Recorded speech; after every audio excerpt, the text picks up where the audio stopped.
Hi everyone. So, in response to question number two, from the readings and just my reflection as I think in response of this question, I think about in what comes, in our when I think about in our classroom, it has been normal to think about each individual as being the same, right?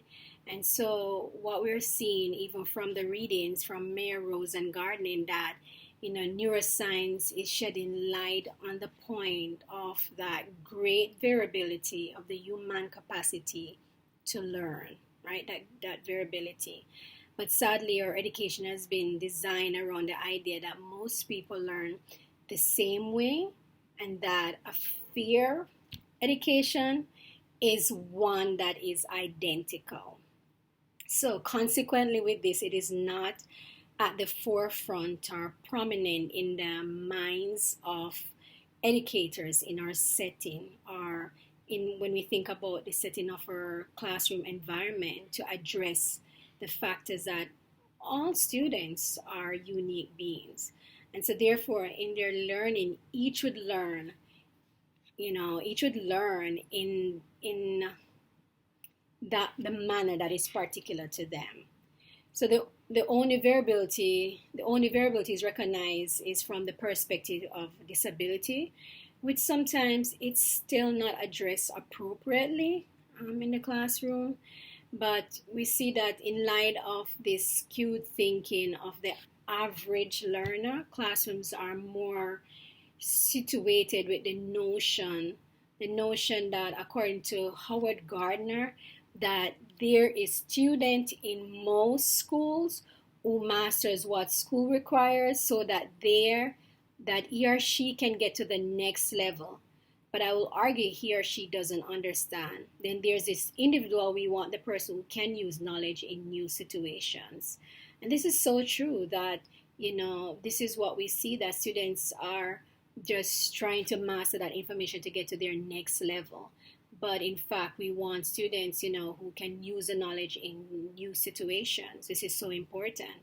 However, when we factor learner variability in an instructional setting, we can best meet each individual and design an environment that would adequately approach the different learners. And so when we teach by offering various strategies that students can incorporate and use what is best suited for them, that would aid with understanding and aid them with being an expert learner. And so giving students opportunities to have great insight into their learning needs. When a student is given a task that reveals the weakness or the deficit, right, their deficit, it is hard for learning to take place. But when we help students to have experiences in different light, showing the strengths as well, to help them with an insight of their learning needs and be able to build on their strengths, in that they can have positive thinking of themselves, knowing that they can do more than they thought. And so, unfortunately, some barriers can take place when we think about that, when we in there learn that may be difficult. And as an instructor, we should bear these things in mind. And some of the barriers, there are barriers that of negative experience that they have had in their learning. And, I like what Meyer and Rose and Gardner stated, that every student perceives learning differently, right? And so, not have coming from that experience of not having that understanding, then it can be negative for them. And so they will experience, oftentimes there's negative experience of negative feedback, being called on to probably read a long passage if there's a student with a reading difficulty, and response may be one where that student is ridiculed and made to feel inadequate about their reading. Or these history that students may come into our classrooms, they may come in with a distort their response appraisal effect, that may be which may be of a negative. And so we also have students coming in with prior knowledge. Prior knowledge can also be a barrier where a student may not have prior learning in a particular topic, and it becomes difficult to build on, knowledge on the information with not having that. So these can be some of the barriers. When we factor all these things in with variability, the history of our students and the emotional and cognitive aspects of instruction that are happening, various things can be done to support their learning and becoming expert learners by factoring the UDL principles, of engagement, representation, and action and expression within our instruction.